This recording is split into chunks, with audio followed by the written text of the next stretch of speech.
ஒரு வேலைக்கு வந்தவளுக்கு இவ்வளவு மரியாதையான்னு நான் ரொம்ப யோசிச்சிருக்கேன்.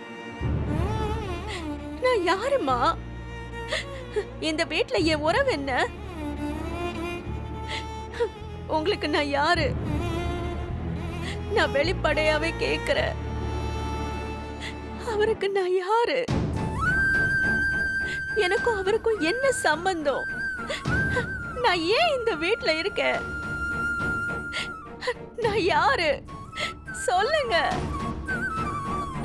எனக்கு அவர் என்ன உறவு? சொல்லுங்கம்மா. மா, சொல்லுங்கம்மா. நான் யாரும்மா? ஏ முத்தழகு, நீ அழாத. உனக்கு ஒண்ணும் இல்ல. இல்லம்மா, சொல்லுங்க. நீ யாரு என்னன்னு நான் என்னத்த சொல்றது? எப்படி சொல்றது? ஐயா பூமி, இங்க வாயா. வேணாம்மா, அவரை நானே கேட்டுக்கிறேன். நீங்களும் என்கிட்ட மறைச்சிட்டீங்கல்ல.